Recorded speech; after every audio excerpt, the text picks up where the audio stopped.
Mesdames, Mesdemoiselles, Messieurs, au nom de l'association de la Rose-Croix d'Or, nous sommes heureux de pouvoir avec vous développer ce thème. Voilà, on va attendre 2 minutes encore que 3 personnes arrivent.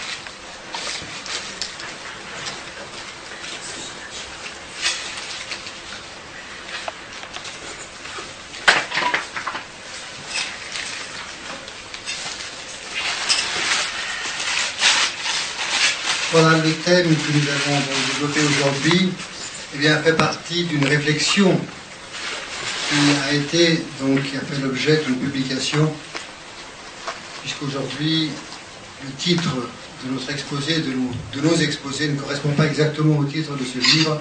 Vous voyez qu'ici il s'agit du cerveau et de l'anatomie de la libération.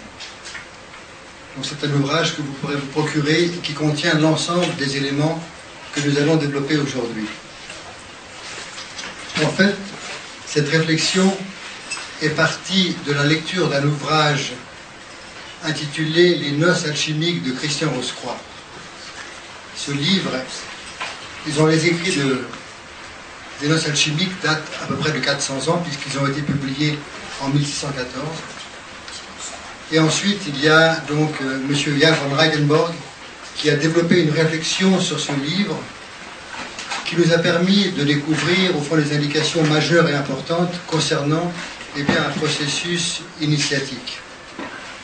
Et ce processus qui requiert et qui revêt un certain nombre de connaissances va nous permettre d'approcher, ce chemin à travers un langage qui est à la fois métaphorique, à la fois analogique et en même temps scientifique. Et au fond, aujourd'hui, le thème qui concerne la partie du cerveau, concerne effectivement la fin d'un processus extrêmement long que l'on appelle et que l'on connaît sous la forme du chemin, ou de l'ascèse, ou en hindou de la sadhana. Donc il y a tout un chemin, un processus qui permet d'arriver à un moment donné, à cet instant particulier où va se passer une transformation, notamment à l'intérieur du cerveau. C'est pour ça que le titre de cet ouvrage, Le cerveau et l'anatomie de la libération, contient en quelque sorte une antinomie. Ça veut dire que d'un côté on parle de quelque chose qui est métaphysique, puisqu'on parle de libération, et d'un autre côté on parle de quelque chose qui est profondément physique, puisque l'on parle du cerveau. Tout cela, pour expliquer, excusez-moi si vous entendez bien, ça va? Oui. Plus ou moins, ça va un peu plus fort, oui, comme ça. Voilà. Tout cela pour expliquer que la vie spirituelle, puisque nous allons parler au fond de la vie spirituelle, n'est pas quelque chose qui reste désincarné. Au contraire, la vie spirituelle est quelque chose qui a une réalité incarnée, profondément incarnée, et justement, on peut la retrouver dans le corps. Le corps, en effet, possède tous les outils pour, incarner cette manifestation de l'esprit. Alors, il y a, on peut dire, un arrière-fond à notre développement. Cet arrière-fond constitue, on ne va pas en parler tout au long de nos exposés, mais il faut l'avoir, à l'esprit. On peut dire, il faut l'avoir intériorisé. Il s'agit de cette idée que tout au long du chemin, il y a un certain nombre, de transformations. Et ces transformations constituent autant de purifications, que le candidat sur le chemin va parcourir pour accéder, à cet état où il devient capable de recevoir d'autres informations. Parce qu'il faut comprendre qu'il y a naturellement une immense distance entre l'être naturel que nous sommes et au fond le monde dans lequel se manifeste l'esprit. On ne peut pas prétendre aujourd'hui penser qu'un être humain dans son état, on peut dire actuel, soit capable de recevoir des radiations aussi élevées qui ont une fréquence aussi élevée. Il va falloir que son corps se transforme progressivement, justement tout au long d'un processus qui va lui permettre eh bien, de pouvoir, disons, se mettre au diapason, on peut dire, de fréquences extrêmement élevées. Alors, ce chemin, donc, permet eh bien, d'accéder à cette transformation et à un moment donné, eh bien, a lieu dans le cerveau des changements qui rendent capable cette transformation. Et en fait, quand nous allons parler de la fin, disons, de ce processus. Alors, si ça vous intéresse, je vous conseille vivement, disons, non seulement, disons, de lire modestement cet ouvrage, qui est un résumé des quatre exposés, mais plus précisément de lire les deux ouvrages qui concernent les noces alchimiques de Christian Rosseroy, qui permettent de se faire, disons, un point de vue plus général et global du chemin. Donc, tout au long de notre exposé, nous allons parler eh bien, d'éléments scientifiques, anatomiques, physiologiques, puisque Rosemary ensuite va vous parler eh bien, des structures qui permettent, disons, eh bien, ce processus. Et nous parlerons effectivement d'anatomie. Mais n'ayez crainte, cela restera accessible. Ce ne sera pas un cours, disons, médical. Maintenant, vous devez comprendre que pour poser les bases, disons, de cette explication, nous devons aller, disons, dans les notions, dans les concepts. Effectivement, nous allons devoir essayer d'expliquer, eh bien, ce qu'est la conscience et ce qu'est la matière. Disons que ce sont les tentatives, nous allons survoler, disons, ces deux notions, mais suffisamment pour pouvoir se faire une idée. Parce que si vous ne comprenez pas de quelle manière la matière peut être le support, disons, de cette transformation, cela vous paraîtra, disons, étrange.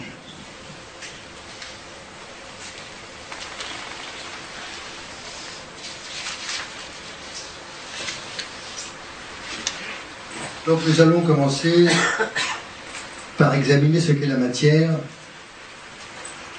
en mettant en évidence un paradoxe qui surgit quand nous confrontons les données de la physique classique qui expliquent de façon satisfaisante le monde dans lequel nous vivons aux lois qui régissent le monde de l'infiniment petit. En effet, quand la physique pénètre le monde de l'infiniment petit et qu'elle met à l'épreuve les théories physiques du monde dont nous faisons l'expérience, cela ne fonctionne pas. Les lois qui régissent la matière au niveau de ses constituants les plus ultimes ne sont pas les mêmes qui régissent notre monde macroscopique. Il s'agit donc ici d'un paradoxe. En effet, dans le monde de l'infiniment petit, quantité d'événements semblent contre-intuitifs, voire paradoxaux lorsqu'on les compare à la réalité de tous les jours. Par exemple, les expériences nous disent que la lumière est à la fois onde et particule. Je ne peux pas détecter les deux à la fois. Cela dépend de ce que je recherche. Si l'on cherche une onde, alors la lumière est une onde, et si l'on recherche une particule, alors la lumière est une particule. Je vais monter un tout petit peu ça.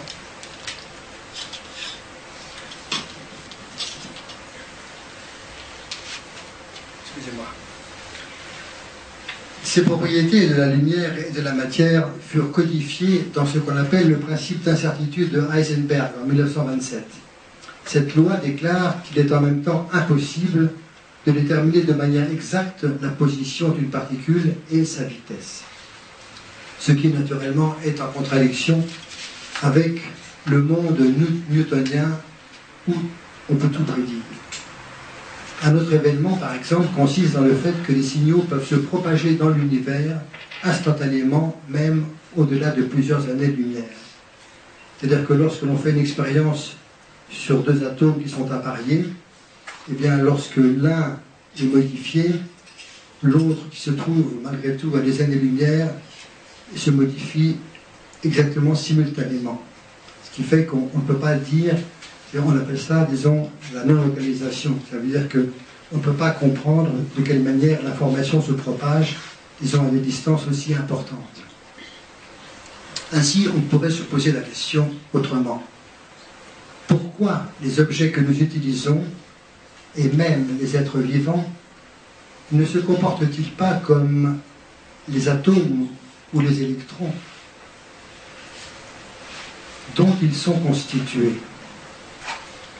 Nous sommes donc placés encore une fois devant un paradoxe que nous devrons résoudre. Et nous pouvons nous poser la question autrement en nous demandant, mais le monde que nous observons est-il une illusion?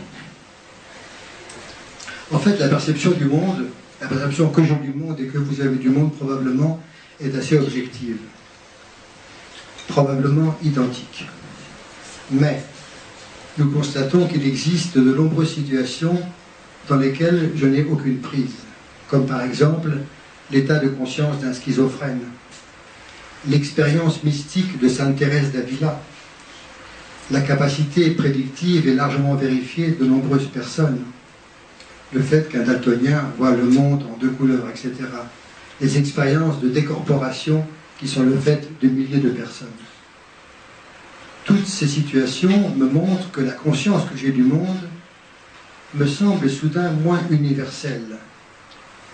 Et si la matière, comme nous l'avons vu tout à l'heure, eh bien, du monde dont je fais l'expérience semble me filer entre les doigts, je peux me demander, ah merci, si la matière, eh bien, n'est pas une illusion. Donc on peut se demander donc si mon cerveau ne me joue pas les tours. N'est-ce pas en effet le cerveau qui élabore ce que mes sens perçoivent et qui par là même définit les limites de ma conscience? Et dans le cadre de ce qui nous intéresse, c'est le rapport que l'homme peut avoir en fait avec le monde spirituel. C'est de comprendre la nature d'une expérience spirituelle, comment notre conscience peut l'appréhender et quel rôle joue notre organisme dans cette expérience et notamment notre cerveau. Alors nous allons nous poser deux questions. Effectivement, qu'est-ce que la matière et qu'est-ce que la conscience? La matière, on l'a vu, disons, pour en refaire rapidement l'histoire, eh bien, elle a d'abord été évaluée dans sa partie la plus ultime par ce que nous connaissons comme l'atome, puisque l'atome c'est la plus petite partie, disons, la partie la plus petite que l'on peut diviser. Puis ensuite, vers le 19e siècle, on a fini par découvrir des particules encore plus fines, comme les particules éléments, comme les électrons par exemple. Et ensuite, au fur et à mesure que la science avançait, on a découvert des particules de plus en plus fines. Et on a fini par considérer non plus la matière elle-même, mais au fond, ses constituants sous forme de champs d'énergie. Parce que plus on divisait la matière, plus on s'apercevait qu'elle nous filait entre les doigts. Et au fond, le moment où cette déconstruction est devenue patente et, disons, objective, c'est au moment où Einstein, disons, a développé la théorie de la relativité, où on a vu qu'il y avait, disons, une relation directe entre matière et énergie, d'après la formule célèbre, disons, d'Einstein. Puis ensuite, la physique quantique est venue donc parachever cette déconstruction de la matière.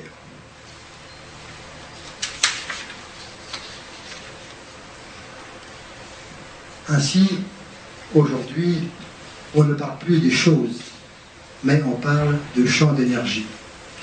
C'est important, si vous voulez, cette tentative que nous faisons de vous parler de cette évolution de la notion de matière doit vous permettre ensuite de mieux comprendre comment justement, en accédant directement à ce qui la constitue, c'est-à-dire au champ d'énergie qui la constitue, eh bien on peut être capable de modifier la matière. Dès l'instant où l'on rentre en résonance avec des champs d'énergie plus élevés, à ce moment-là, on peut rentrer dans des capacités et des possibilités qu'une matière, disons, qui vibre, on peut dire entre guillemets très bas, ne peut pas réaliser. Donc c'est important de bien le comprendre. Ainsi, pour résumer, l'histoire de la physique a déconstruit l'idée de substance matérielle D'abord pour découvrir des particules plus fines et ensuite pour ne découvrir que de l'énergie. Enfin, pour voir la matière comme des champs de forme, nés d'un champ unifié fondamental qui a la nature du vide. À l'échelle atomique, ce que nous appelons vide est tout à fait différent de ce à quoi nous sommes habitués. En fait, le vide n'existe tout simplement pas. Le vide est une perpétuelle, est un siège, et le siège, on peut dire, d'une perpétuelle agitation où les particules et les antiparticules se désintègrent dans une période de temps extrêmement courte. Et la notion du vide, en fait, prend tout son sens dans la mesure où, au-delà de certaines limites, eh bien, toute évaluation du temps et de l'espace perd toute signification. Et c'est vrai que Max Planck l'a démontré. Disons qu'au-delà de 10 puissance moins 43 secondes, ce qui est quand même extrêmement petit, eh bien le temps cesse d'exister. Donc vous savez qu'il y a une limite au-delà de laquelle aucune mesure du temps et de l'espace n'est possible. Et c'est important parce que cela, évidemment, cela engendre pour les physiciens, disons, un questionnement qui, au fond, ne peut être résolu que lorsqu'on passe de la physique à la métaphysique, parce qu'effectivement, au-delà de ce qui peut, disons, nous permettre de vivre dans le temps et dans l'espace, qu'y a-t-il? Alors il y a une limite qu'on appelle le mur de Planck, hein, une limite au-delà de laquelle, eh bien, on peut faire, disons, surgir eh bien, cette notion du vide. Vous savez qu'au CERN, eh bien, les physiciens tentent de faire l'expérience eh bien, décomposition de la matière, de la composition de la matière. Et ils ne peuvent jamais aller au-delà de certaines limites, puisqu'on doit, pour pouvoir, disons, travailler sur les particules élémentaires, créer un froid absolu. Et là, encore une fois, ce froid absolu, on ne peut jamais l'atteindre. On peut l'approcher, on est très très près naturellement, mais on ne peut jamais l'approcher. On ne peut jamais approcher, disons, du zéro absolu. Hein. Et la notion de vide en physique eh bien, prend son sens à partir de cette limite. Parce que les particules élémentaires, lorsqu'on en arrive à ce niveau, disons, d'expression, eh bien, semblent jaillir, eh bien, justement, du vide, quelque part. Et tout à l'heure, on va en parler de façon plus précise.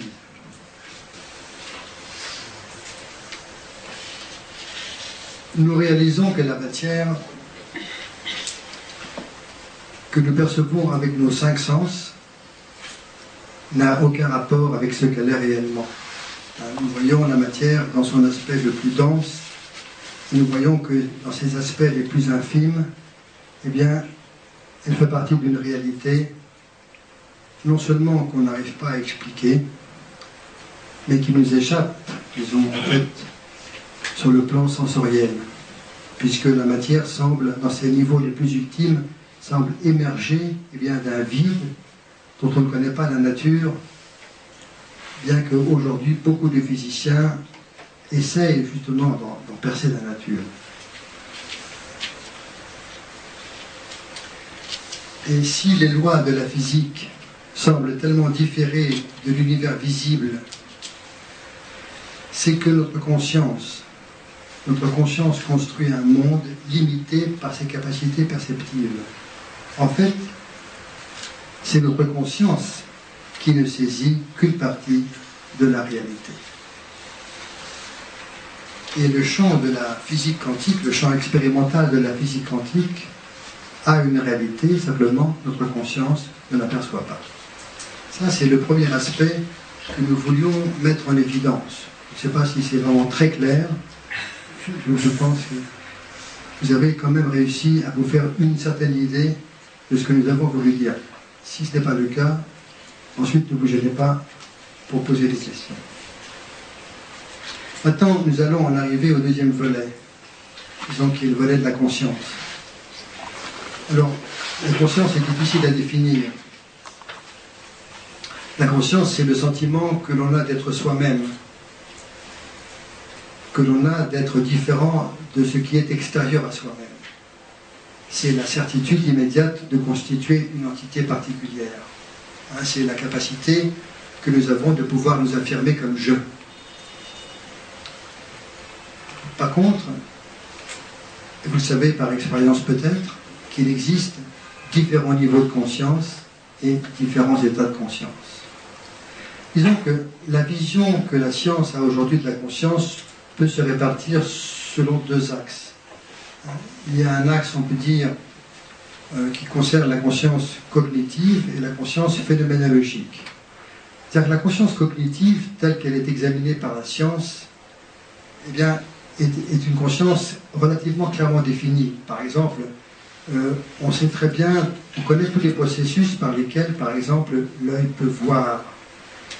On peut mesurer, lorsque l'on connaît quelque chose d'objectif, tous les mécanismes physiologiques par lesquels ces processus sont possibles. La conscience, disons, cognitive, c'est la conscience qui fait dire, par exemple, qui me fait dire j'ai froid ou il pleut. Ce sont des choses eh bien, que l'on peut facilement comprendre, mesurer et rendre objectives. Par contre, la conscience phénoménologique est quelque chose qui a plutôt relation avec le ressenti. C'est la conscience de notre monde intérieur. Par exemple, c'est l'effet que me font certaines choses. Par exemple, l'effet que me fait la couleur rouge, l'effet que me fait l'odeur d'une rose, par exemple. L'odeur ou le sentiment que j'ai, par exemple, eh bien, en vous regardant, tout simplement. Ce sont des perceptions qui sont conscientes, mais qui restent, disons, complètement tributaires de l'interprétation que je pourrais en avoir. Et là, évidemment, malgré le fait que beaucoup de scientifiques sont réductionnistes et donnent de la conscience une définition matérielle, dans la mesure où ils disent, par exemple, eh bien, que la conscience est une production du cerveau. Il n'y a pas très longtemps, eh bien, de grands savants comme Watson ou Crick, par exemple, qui ont été des prix Nobel, considéraient que, dans des définitions extrêmement amusantes, on peut dire, mais d'une certaine manière un peu triste, eh bien, pensaient que, effectivement, la conscience, tout ce que nous ressentons, tout ce que nous pouvons exprimer, eh bien, est une émanation directe de notre cortex. Or, bon, pas tous ne sont réductionnistes dans la biologie. Donc, ce courant est principalement exprimé par un côté scientifique pur et dur, parce qu'aujourd'hui, l'imagerie médicale, au fond, a tendance à nous faire croire, eh bien, de quelle manière le cerveau engendre la pensée. Mais on s'aperçoit rapidement qu'il y a une erreur d'interprétation, parce qu'il y a une confusion entre ce qu'on appelle la corrélation et la loi de cause à effet. Ça veut dire que ce n'est pas parce que deux phénomènes sont conjoints que l'un est la cause de l'autre. Comme par exemple, lorsqu'il pleut, j'observe évidemment tout de suite qu'il y a des nuages dans le ciel. Par contre, quand il y a des nuages, il ne pleut pas forcément. Ça veut dire que l'un, lorsque deux phénomènes sont concomitants, l'un n'est pas forcément la cause unique de l'autre. Et les images, au fond, que l'on voit lorsque l'on fait un IRM, par exemple, eh bien, ne sont pas le reflet immédiat de ce qui est produit par le cerveau, simplement ce sont deux phénomènes concomitants. On le verra tout à l'heure. Alors, malgré tout, malgré le fait qu'il y ait une tendance en biologie à vouloir réduire, disons, l'expression de la conscience par une activité du cerveau, eh bien, l'aspect phénoménologique, disons, de la conscience ne peut pas être pris en compte. Ça veut dire que toute notre vie intérieure, eh bien, ne peut pas être expliquée directement comme étant une production du cerveau. Heureusement d'ailleurs. Donc nous nous trouvons devant à la fois un paradoxe qui fait que la matière n'est pas ce qu'elle apparaît, ce qu'elle semble être, puisque l'on parle de champ d'énergie, et que la conscience, disons, s'exprime dans un aspect eh bien, que la science n'est pas capable d'expliquer. Donc nous nous trouvons là devant une situation qui nous permet d'aller plus loin, justement. Alors nous allons revenir maintenant sur, justement, ces deux paradoxes. Et si nous voulons résoudre donc les problèmes posés par une vision matérialiste de la conscience, nous devrons élargir notre base théorique pour mettre en lumière, disons, un certain nombre de données qui relèvent de la tradition avec un grand T. Données qui sont présentes dans de nombreuses cultures. Et pour cela, nous allons revenir, eh bien, à ce que nous évoquions quand nous parlions du vide. Je vais citer la phrase tout à l'heure que nous avons lue, ou peut-être que nous ne l'avons pas lue, je ne sais pas. Le vide est un champ unifié omniprésent d'où émergent des particules qui expriment et qui structurent à plus haute échelle l'univers manifesté. Donc on parle d'un champ unifié, cela a tout à fait, disons, la tonalité de ce qu'on appelle aujourd'hui la matrice. En fait, Spinoza, déjà, le philosophe Spinoza, parlait d'une nature naturée et d'une nature naturante à l'époque. Et plus loin, plus proche de nous, David Bohm, le grand physicien, et il n'est pas le seul, parlait d'un ordre impliqué et d'un ordre développé. Donc il y a quelque chose qui ressemble à la chose en soi, pour les philosophes, où on parle de l'essence, et de la chose exprimée, de la chose pour soi. Donc il y a quelque part l'idée qu'il existe un ordre qui n'est pas manifesté et qui apparaît dans un ordre qui, lui, justement, est manifesté. Et cette idée d'un ordre impliqué ou d'une nature naturante est plus qu'un simple concept. En fait, elle exprime d'un coup une idée qui abat le mur au fond de l'impasse de laquelle nous étions acculés. Cette réalité, en fait, exprime ce qu'on appelle le vide quantique. Ce vide est la force matricielle qui contient en elle tout le potentiel de la vie manifestée. Alors aujourd'hui, beaucoup de physiciens et des grands physiciens évoquent cette idée qu'il existe une matrice, avec des théories plus ou moins, disons, élaborées. Et puis il y a les physiciens qui sont des métaphysiciens, et puis il y a les philosophes qui sont aussi légèrement physiciens, qui au fond expriment cette idée qu'il doit exister quelque part, il faut dire, ce qui va donner du sens à ce qui s'exprime. C'est-à-dire que le sens est caché, on peut dire, dans la matrice. Parce qu'aujourd'hui, les physiciens ne comprennent absolument pas, disons, la nature de l'ordre dans lequel nous vivons. Disons, il existe un certain nombre de constantes dans l'univers qu'on ne peut pas expliquer de façon rationnelle et qui laissent les physiciens perplexes.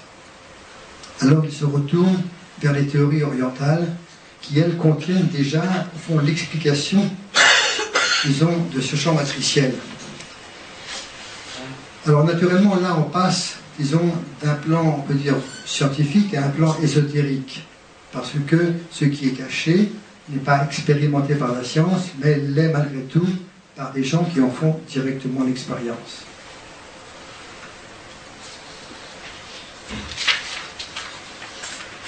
C'est ainsi que la tradition, et ça probablement, c'est une chose que vous connaissez,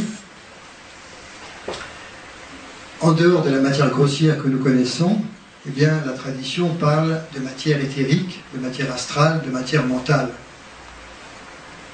Pour dire quoi? En vérité, ils disent que chaque atome de matière est pénétré par un atome de nature éthérique qui lui donne vie et mouvement. Et également, il sert de support à notre vie affective et à notre vie mentale. En fait, si l'on veut être rationnel et expliquer ou trouver une explication au fait que nous sommes capables d'avoir une activité mentale et même d'avoir une activité émotionnelle, pour autant que l'on considère, disons, le sens de ce que cette vie mentale et émotionnelle exprime, alors on doit s'interroger et se dire, mais de quelle manière nous pouvons communiquer à travers des pensées, de quelle manière nous pouvons communiquer à travers des sentiments. Alors, c'est facile, évidemment, de voir l'interface à partir duquel les sens peuvent s'exprimer, et ça tout à l'heure Rosemary va vous l'expliquer, mais c'est plus difficile si l'on peut comprendre ce qui nous permet eh bien, de penser et d'avoir des sentiments. Si vous réfléchissez, vous verrez que la chose n'est pas si facile. Or, si l'on considère effectivement que tout ce qui se manifeste a une réalité, disons, tangible, puisqu'un sentiment, malgré tout, s'exprime de façon tangible, et une pensée également, que je vous parle en ce moment, nous devons accepter l'idée qu'il y ait un véhicule pour pouvoir, disons, permettre à ces pensées et à ces sentiments de pouvoir être véhiculés tout simplement. Et vous verrez que, en raisonnant de cette manière, vous êtes dans la réalité, vous n'êtes pas dans le fantasme. Donc il y a différentes sortes d'éthers. Là, je ne vais peut-être pas rentrer dans beaucoup de détails. Je pense que c'est quelque chose que vous connaissez. Donc, les différentes formes, disons, les différentes valeurs fréquentielles relatives à ces forces éthériques permettent, parce qu'elles sont, disons, dans des vibrations toujours plus rapides, permettent de servir de support, eh bien, à la pensée, aux sentiments et aux phénomènes physiologiques également.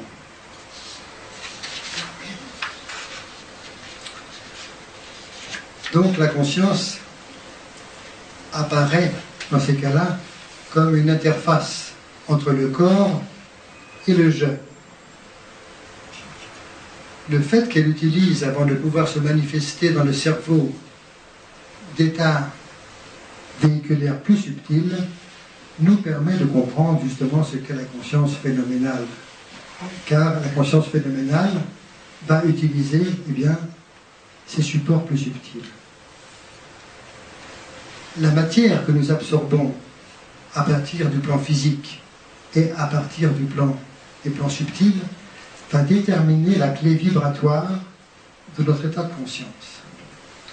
Et c'est pour ça que nous sommes pratiquement tous régulés eh bien, sur une fréquence à peu près identique, puisque nous avons, disons, des capacités qui sont relativement identiques sur le plan des perceptions.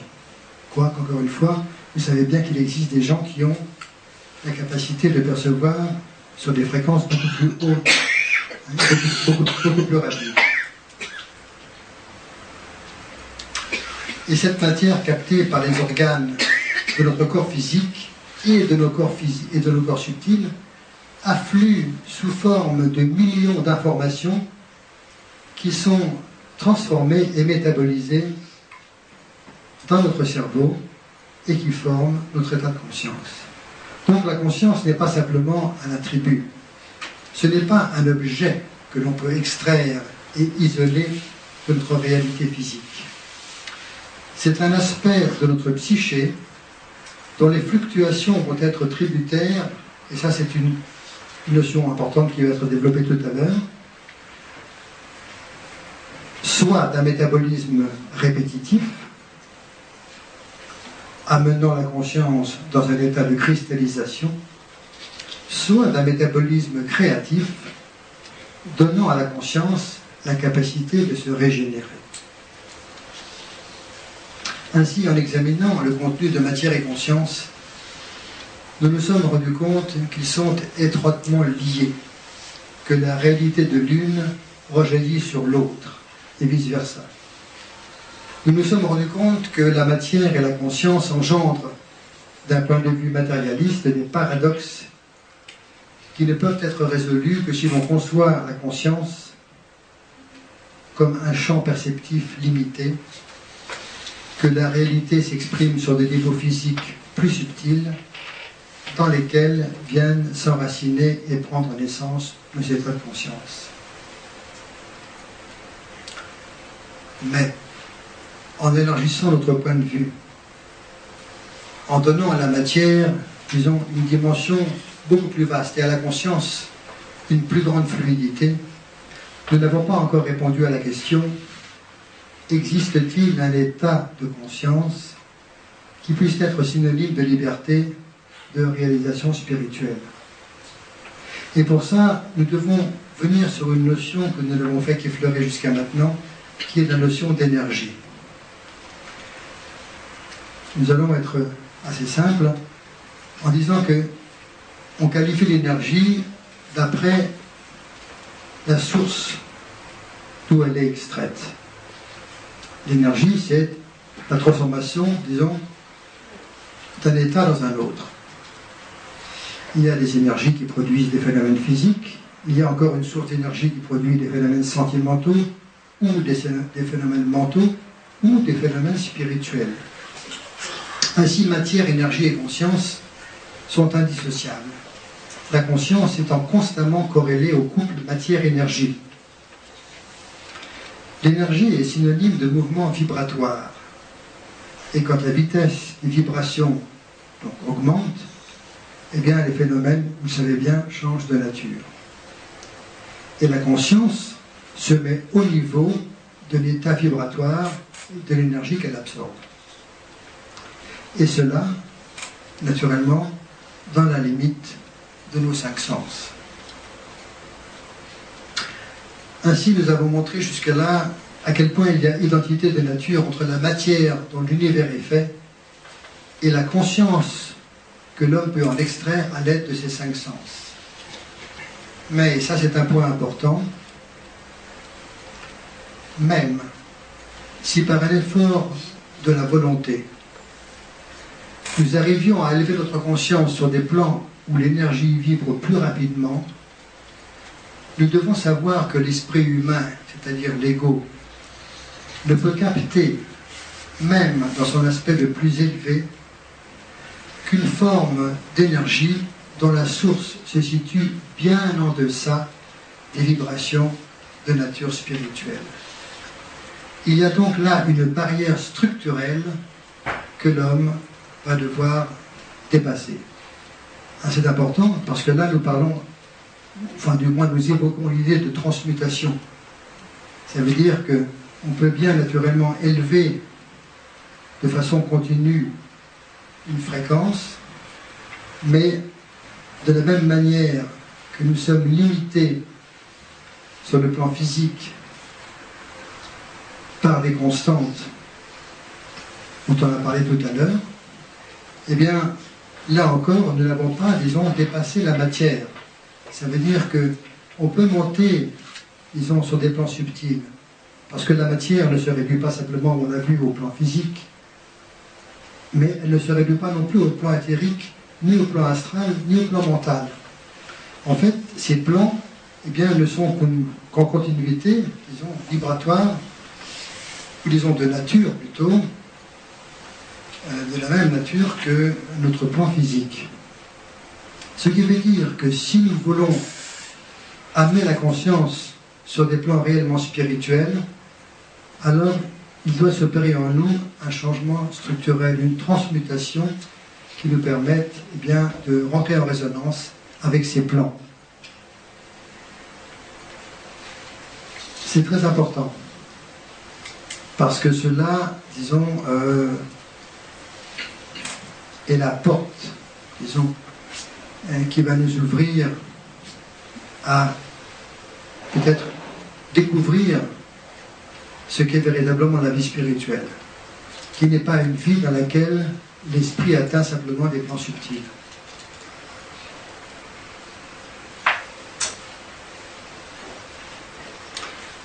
C'est ainsi que maintenant, nous sommes arrivés à une limite de ce que l'ego humain peut réaliser. Nous avons décrit là un processus naturel, un processus qui est centripète. Et quand on évoque un processus centripète, eh bien, on évoque un processus par lequel justement l'ego se constitue. Ça veut dire qu'en fait, en accélérant les vibrations, quelque part, eh bien, nous accélérons la vitesse par laquelle nous rentrons à l'intérieur de nous-mêmes, ce qui provoque une cristallisation. L'égocentrisme est produit par un certain nombre d'identifications qui sont l'expression eh bien, de valeurs centripètes. Or, si nous voulons, disons, rentrer dans une dans un processus créatif, nous devons envisager un processus complètement différent. Ça veut dire que nous allons envisager un processus centrifuge, hein, dans lequel, justement, eh bien, nous allons avoir une expansion complètement différente d'un processus centripète. Et nous aurions pu le citer au début lorsque nous parlions de purification. En fait, on pourrait illustrer et exprimer ce processus par un adage hermétique, un adage, disons, que l'on retrouve dans la philosophie hermétique, c'est-à-dire tout recevoir, tout abandonner, afin de tout renouveler. Et vous devez garder en mémoire surtout ce tout abandonner. Par l'intermédiaire de nos 4 corps, le corps physique, le corps éthérique, le corps astral et le corps mental, notre conscience détermine et est à la fois tributaire de notre pensée, de notre désir et de notre volonté. Il s'agit d'une quadrilogie insécable, indissociable, qui forme justement la prison des sens. Et nous allons bientôt en parler. Et voilà pourquoi toutes les traditions parlent de purification. Voilà pourquoi les alchimistes parlent de dissolution. Parce que la nature du désir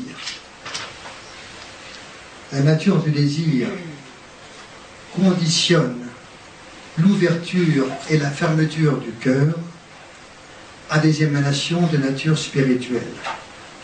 En fait, le cœur est la porte du temple qui, une fois ouverte, permet au candidat de gravir l'escalier qui mène au sommet de la tour de l'Olympe. Et c'est dans le cœur de l'homme que gît le secret d'une énergie capable de renouveler la conscience par un processus dont le cerveau sera la pièce maîtresse. Merci de votre attention.